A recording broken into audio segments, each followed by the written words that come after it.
Bismillahirrahmanirrahim. Assalamualaikum warahmatullahi wabarakatuh. Alhamdulillahirrabbilalamin. Puji syukur kita sampaikan kepada Allah Subhanahu wa ta'ala, yang mana pada kesempatan kali ini kita bersyukur masih dapat berjumpa kembali di channel Jalan Surga ini, tentunya dengan masih diberikan kesehatan baik secara lahir maupun batin, dan semua kenikmatan serta karunia-Nya tak kurang dari suatu apapun. Amin, amin ya robbal alamin.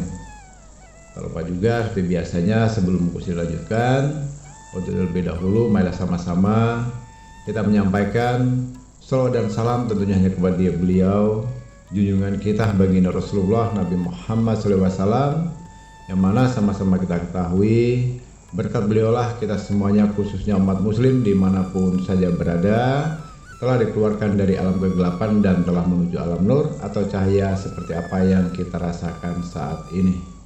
Amin, amin ya robbal alamin. Allahumma sholli ala sayyidina Muhammad wa ala ali sayyidina Muhammad. Allahumma sholli wa sallim wa barik alaihi. Al-Fatihah. Baiklah kaum muslimin rahimatullah, pada kesempatan kali ini untuk saudaraku semuanya, baik yang sudah beristirahat ataupun masih beraktivitas, semoga masih dalam keadaan sehat selalu. Dan di video kali ini Abah Kusli sudah lama mencari suatu informasi mengenai suatu keilmuan yang sangat langka, sangat mustahil bagi kita semuanya, mengenai tentang apakah benar ada ilmu untuk menghadirkan suatu imajinasi atau khayalan, suatu fata morgana, suatu lamunan yang kita lamunkan tapi pada akhirnya bisa hadir atau terwujud di hadapan kita. Apakah ilmu sebetulnya ada ataukah hanya ilusi belaka? Dan alhamdulillah saudaraku, selama bertahun-tahun Abah Gusli menemukan formula itu tadi. Beberapa tahun yang lampau, saat Abah Gusli di suatu daerah, di daerah Sumatera yang sangat jauh dari perkotaan, dan adat istiadat budayanya juga masih benar-benar murni, belum tersentuh dengan dunia luar, belum mengenal dunia modern. Bersyukur pada Allah, pada kesempatan itu Abah Gusli di sana bertemu dengan seorang hidup yang rukun damai yang bernama Abah Said. Karena akrabnya saya bersama beliau akhirnya memanggil dengan nama Abah, yaitu bahasa Indonesianya kalau Abah itu berarti sama saja dengan bapak atau yang kita tuakan. Dan beliau ini adalah salah satu tokoh dan orang yang berpengaruh di daerah itu, karena sering bersilaturahmi dan ngobrol-ngobrol pada beliau tentang kehidupan keilmuan yang jati diri dan lain sebagainya yang tidak mungkin Abah Gusli uraikan di sini. Artinya itu obrolan sifatnya privasi. Nah, pada akhirnya sesuatu hal yang saya mencari itu ada, tapi pada saat itu saya tidak menyangka ilmu ini sedemikian benar-benar ada. Nah, pada kesempatan itu beliau mengupas dan mempraktekkan sesuatu ilmu yang sangat tinggi sekali, akal dan logikanya. Kebetulan pada malam itu, jadi sedikit ceritanya ya, ini kisah nyatanya. Pada kesempatan malam itu, Bagus ini rokoknya tinggal 1 batang. Dan pada saat itu Gusli memohon izin kepada Abah Said untuk keluar membeli rokok yang ada di seberang rumah beliau. Memang agak jauh ya, agak jauh rumahnya dari Abah Said ini, dengan toko yang berjualan rokok. Saat pada kesempatan itu Gus ini sampai di pintu, beliau mau keluar, tapi kemudian tidak melanjutkan. Karena apa? Karena terdengar beliau manggil saya. Beliau bertanya, "Gus, rokokmu apa?" tanya beliau. Nah itu bahasa dia manggil saya kan Gus. Beliau manggil, "Rokokmu apa?" Saya bilang, "Rokok saya Ji Samsu, Bah." Terus kata beliau, "Coba kesini sebentar." Terus kemudian Gus duduk dekat Abah Said, lalu beliau ngomong, "Lah ini rokok siapa, Gus? Kan ada di samping. Apa kamu lupa dengan rokoknya di sampingmu tadi?" Ketika saya melihat di samping, waktu dulu tadi, saya kaget. Teman saya pun juga kaget karena saya sudah tahu dari rumah itu, waktu sebelum bertandang ke rumah beliau tadi hanya membawa rokok satu bungkus, itu pun isinya satu batang, sudah mau habis. Nggak mungkin dong saya rokok satu batang sendiri, sementara di situ Abah Said ada teman saya. Makanya saya mau beli. Nggak mungkin saya membawa 2 bungkus karena saya sendiri merasa hanya membawa 1 bungkus. Rokoknya cuma 1 itu aja. Kok tiba-tiba ada rokok di samping saya, itu rokok Ji Samsu, masih utuh, masih segelan, seperti kita baru membeli rokok di toko. Nah ini yang bikin aneh. Padahal saya baru pamitan mau keluar, mau beli rokok. Nah inilah kelebihannya. Dengan wajah yang datar, penuh santai dan penuh kesejukan, Abah saya tadi langsung menjawab, "Waduh, kamu lupa ya Gus, mungkin kamu membawa rokok dari rumah."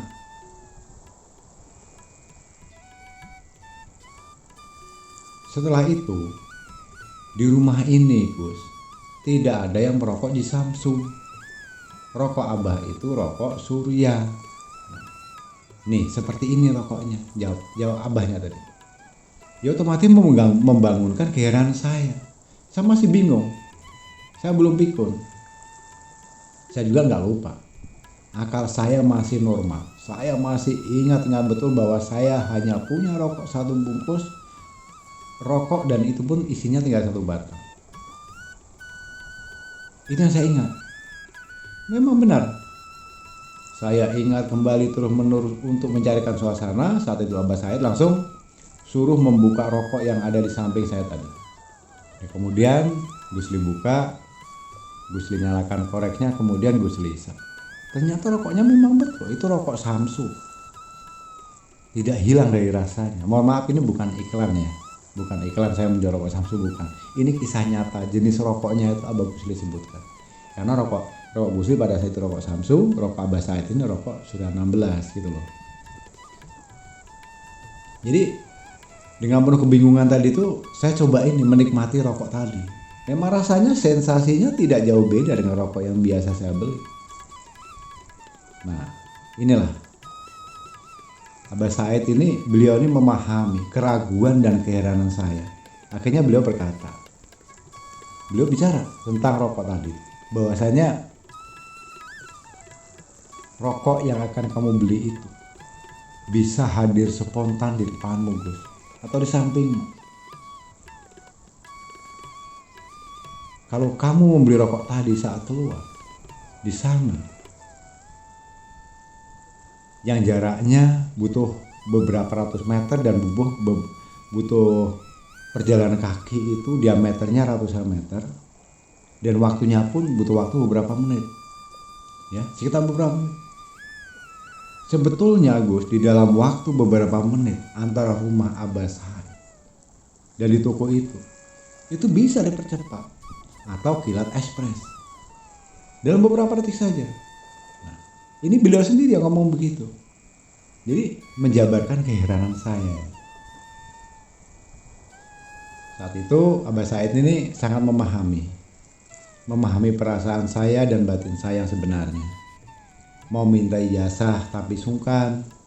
Saya tidak mungkin meminta ilmu ijazah dari Abah Said yang karena saya itu malu dan segan. Nah, itulah saudaraku, kelebihan orang yang mempunyai insting. Dia mengetahui isi hati seseorang. Walaupun tidak semuanya, beliau tahu instingnya itu apa yang sedang Gus Li rasakan pada saat itu. Ini kejadiannya di tahun 2000, era tahun 2013, tahun 2014 kalau nggak salah. Saya ingat Gus Dur tahun itu. Ya. Walaupun tidak semuanya, beliau tahu dengan istrinya. Tapi setidaknya memahami perasaan orang lain. Kemudian beliau mengatakan kepada saya itu memberikan satu buah kertas yang sudah ditulis. Ya, kertasnya tuh lusuh. Ya, kertas jelek ya namanya di perkampungan, dan itu buku yang jarang dipakai. Dan di situ tertulis dengan jelas. Ini tulisan apa, Abah? Coba kamu baca. Ini sudah Abah tulis. Tulisnya hanya Bismillahirrahmanirrahim. La haula wala quwata illa billah. La ilaha illallah. Dan kemudian di bawahnya itu dituliskan lagi oleh Abah Said itu, bacalah 5.000 kali. Bagus diulangi ya. Yang dituliskan oleh Abah Said itu tulisannya, teksnya itu hanya Bismillahirrahmanirrahim. La haula wala quwata illa billah. La ilaha illallah. Itu saja. Dan di bawahnya itu ada tulisan bacalah sebanyak 5.000 kali. Saya mikir, lah ini kan amalan setiap hari yang biasa saya amalkan. Dan kebanyakan orang juga pasti banyak mengamalkan zikiran ini. Tapi kenapa Abah Said ini memberikan amalan ini ke saya? Padahal sudah umum. Tapi nggak mungkin dong itu Abah Gusli ucapkan. Hanya cukup di hati Abah Gusli saja ya. Kemudian dengan sikapnya yang tenang, Abah Said tadi tahu perasaannya. Perasaan Gusli dia tahu. Dengan sendirinya beliau tuh langsung menjawab sendiri. Memang benar wirid ini sudah umum, Gus. Setiap orang pasti tahu zikiran itu. Dan kamu harus ingat, Gus, tidak semua orang mengetahui jati diri di balik bacaan tersebut. Orang hanya zikir karena lisannya. Orang yang berzikir itu hanya karena lisannya saja.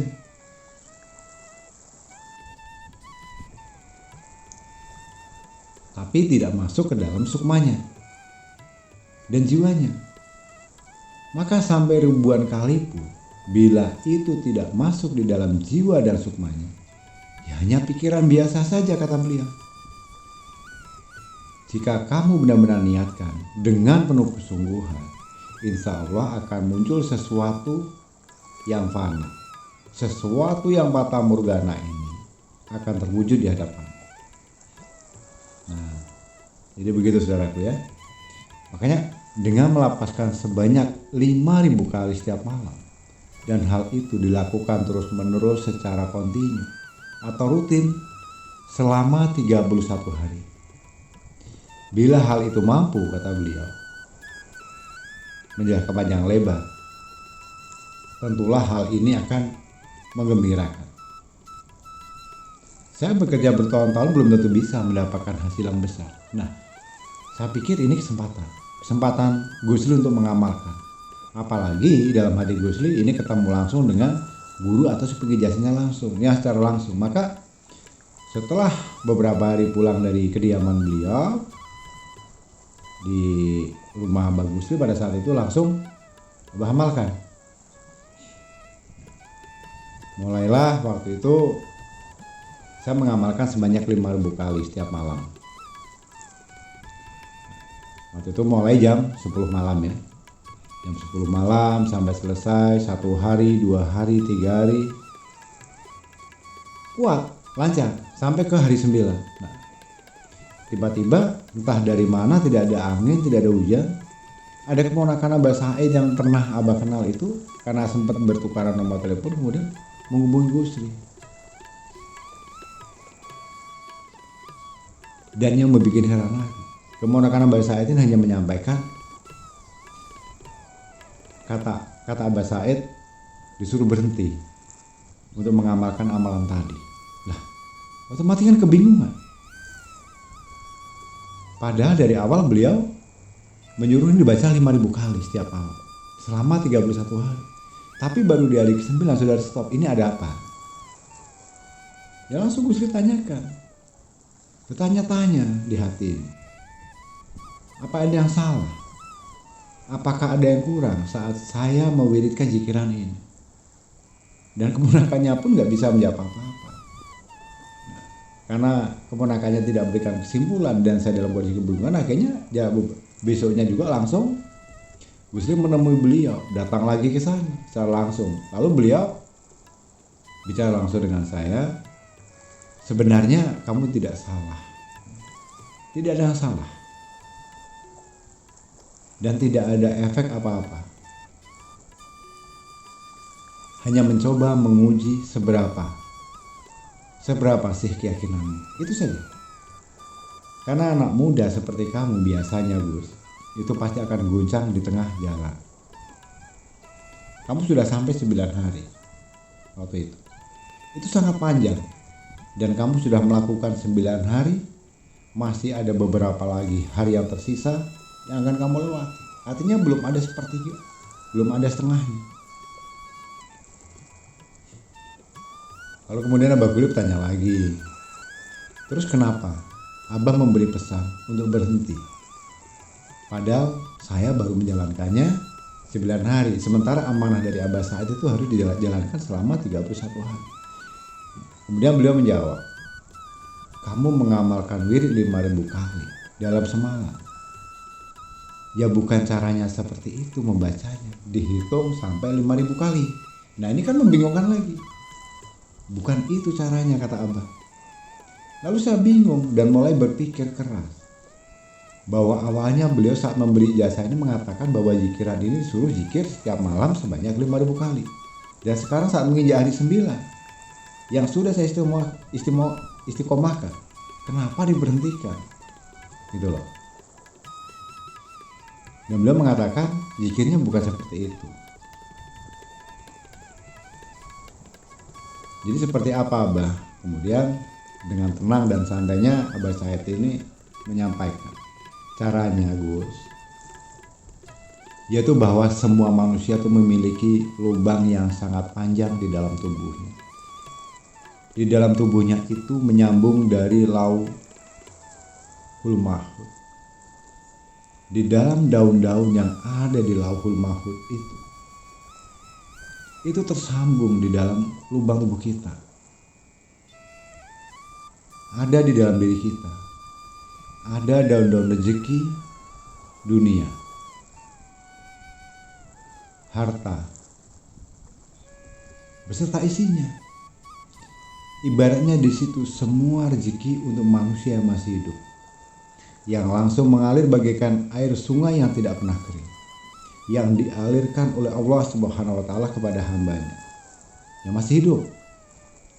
Dan lubang ini sangat panjang, tidak ada hambatan di lubang tersebut, bagaikan jalan tol, Gus. Ujungnya tertutup ketika suatu harta benda atau rezeki-rezeki manusia di dunia ini akan turun meluncur kepada seseorang yang dikehendaki dengan cepat, kilat tanpa hambatan, tanpa ada yang bisa menghentikan walau detik saja. Nah ini bahasanya mulai semakin dalam ya saudara pada waktu itu. Terus kemudian beliau ini melanjutkan, itulah lubang yang dari Lauhul Mahfuz ke tubuh manusia. Namun di ujung lubang itu yang akan mendekati di tubuh kita itu kadang-kadang tertutup, kadang-kadang terbuka, kadang-kadang berhenti. Nah, seseorang yang mengalami hal seperti ini tidak sadar bahwa lubang yang menuju ke Lauhul Mahfuz tadi rezekinya terhambat di pintu depan.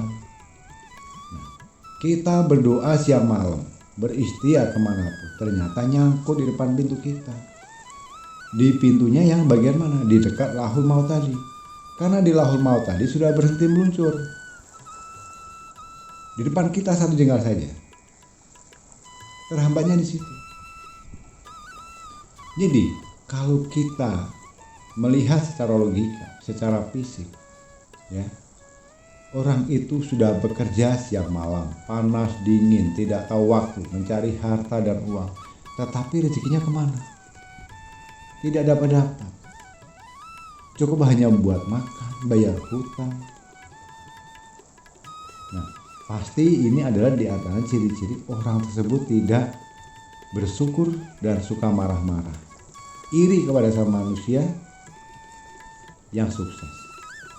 Nah, hal ini yang membuat salah satu malaikat membawa rezeki itu tidak suka dengan orang seperti ini, bergetar. Padahal apa? Rezekinya sudah diberikan, apa yang diminta sudah ada. Namun kita sendiri yang menutup pintu itu. Satu jengkal di depan kita ibaratnya saluran airnya macet, tidak mau membenahi saluran air yang macet tadi.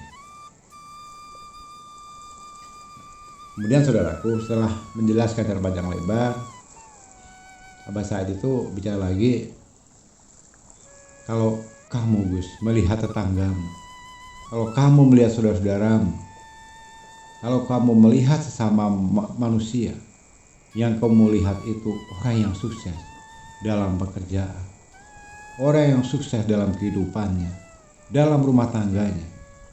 Dan kalau kamu seperti itu, dan kamu bisa merasa bahagia, kamu merasa bersyukur, dan kamu mengucapkan alhamdulillahirabbil alamin, bahwa teman saya, saudara saya, tetangga saya bisa sukses, bisa membeli ini dan itu, rumah tangganya harmonis dan lain sebagainya. Jika kamu bisa melakukan hal ini selama 31 hari saja dengan melihat harta benda orang lain yang sangat besar, yang sukses, yang sangat lebih dari diri kamu, ucapkanlah alhamdulillahirabbil alamin. Artinya di saat kita melihat kesuksesan, kebahagiaan, kekayaan apa yang dimiliki saudara kita, tetangga kita, teman kita, selama 31 hari itu, kamu cukup mengucapkan alhamdulillah, terima kasih Allah, alhamdulillahirabbil alamin. Dimana kita bisa melihat kebahagiaan orang lain itu kita ucapkan alhamdulillah. Jangan justru rasa iri, dengki, dan hasut. Nah, seperti itu. Alhamdulillahirabbil alamin. Mengucapkan syukur bahwa rezekinya Allah itu ada di mana-mana. Dengan melapangkan niatmu, kesungguhan di dalam hajatmu, maka terowongan yang menuju Lauhul Mahfuz tadi, yang mengarah ke dalam diri kamu, maka beberapa menit saja sesuatu yang kamu inginkan, sesuatu yang kamu bayangkan itu akan muncul nyata di hadapanmu. Memang benar juga, rezeki kita siang malam sudah meminta. Ternyata terhambat di depan pintu rumah kita. Ya hanya satu jengkal yang menuju ke Lauhul Mahfuz tadi. Sudah dikirim, tetapi di depan kita saja yang terhambat. Ternyata niat tidak melihat sesuatu orang yang berhasil, ya, yang hanya menghambat kita. Ya inilah diantaranya rasa iri, dengki, kebencian yang menutup dari rezeki kita sendiri. Ya wajar saja malaikatnya gregetan. Untung-untung aja kita gak ditampok atau dipukul aja sama malaikat, kan begitu. Ya bersyukurnya malaikat itu tidak diberi kuasa memukul, ya. Nah. Kemudian pesan yang sangat mendalam dari beliau kepada saya, untuk dirimu Gus, sangat berat. Di mana pada saatnya kamu akan melihat harta mewah yang dimiliki oleh orang lain. Bila kamu sanggup dalam 31 hari itu melewati hal-hal itu tersebut yang sudah Abah jelaskan, itu tidak mustahil. Apa yang tidak ada, yang kamu inginkan, maka percayalah pada saatnya. Dalam hitungan menit nanti akan terwujud apa menjadi keinginan. Di mana kamu bisa melihat kebahagiaan orang lain, harta benda orang lain, kesuksesan orang lain, keharmonisan orang lain, dimanapun, kapanpun, dalam kondisi apapun, ucapkan alhamdulillahirabbil alamin. Nah, itu cara bersyukur. Artinya rezeki Allah itu di mana-mana. Ucapan itu, dan itu setiap kamu melihat keindahan, kebagusan, kemewahan itu selama 31 hari tanpa ada rasa iri, dengki, pikiran kotor, hati kotor, dan ucapan yang kotor. 31 hari saja. Maka nanti apa yang menjadi pikiran kamu, apa yang terpikirkan olehmu, apa yang menjadi bayanganmu, itulah akan terwujud dengan seketika. seperti rokok itu tadi. Nah, disitulah alhamdulillah cerita kisah nyatanya Abah saat ini menutup ceritanya. Nah, artinya untuk saudaraku, jujur saja sampai saat ini masih berat bagi seorang muslim untuk melakukan seperti itu. Namun dengan demikian, dengan niat yang tulus, ikhlas, dengan keyakinan yang tinggi, mencoba belajar untuk mengikhlaskan segala sesuatunya. Kalau kata orang Jawa, kurangi sambat, jokai, mensyukuri nikmat. Kurangi mengeluh, perbanyak bersyukur kepada Allah. Bersyukur, ya, akan semua nikmat yang diberikan oleh Allah. Artinya wirid atau zikir tadi itu yang menghambat kita selama ini. Ternyata zikiran yang 5.000 kali sudah diajarkan tadi, ternyata hanya di lisan saja. Jadi tidak sampai ke sukma kita. Jadi pada kesempatan ini saudaraku, inilah pengetahuan yang sangat luar biasa di dalam zikiran sejatinya hidup manusia. Semoga ini bermanfaat bagi kehidupan kita semuanya. Dengan ilmu ini semoga saudaraku semuanya esoknya menjadi kaya raya, sukses, hidup berkelimpahan, harmonis rumah tangganya, selalu diberikan kesehatan, dan selalu menjadi hamba Allah yang amanah, sukses mulia dunia akhiratnya. Amin, amin ya rabbal alamin. Baiklah kaum muslimin rahmatullah yang dirahmati Allah, itulah sedikit ilmu pengetahuan yang bisa Abah Gusli sampaikan. Artinya tidak cukup serta-merta kita hanya menjalankan ibadah sedekah saja, mau berwirid zikir saja, mau melantunkan doa, sepandai-pandai apapun kita dalam baca Al-Quran, sebanyak apapun kita wirid zikir, tapi kalau belum didasari dengan beberapa hal yang sudah Abah Gusli sampaikan tadi, saya rasa akan berpotensi sia-sia saudaraku. Sedikit pesan dari Abah Gusli sebelum Abah Gusli akhiri. Perbanyak bersyukur, kurangi mengeluh, hilangkan rasa iri, dengki, benci, hasut, dan sebagainya. Selalu berpikir positif bahwa kebaikan yang kamu pikirkan, kebaikan yang kamu ucapkan, puji syukur yang kamu ucapkan, itulah yang nantinya akan berbalik kepada diri sendiri. Seperti itulah metode yang sering kita dengar, metode magnet rezeki, hukum timbal balik, yang akhirnya akan kembali pada diri kita sendiri. Baiklah kaum muslimin rahmatullah yang dirahmatullah Allah, bagus dirasa cukupkan sampai di sini dulu pada kesempatan kali ini. Kurang dan lebihnya mohon dimaafkan jika ada salah dalam ucapan, penyampaian dan kata-kata. Karena pada dasarnya kita sebagai manusia tentunya tidak akan pernah luput dari namanya khilaf dan salah.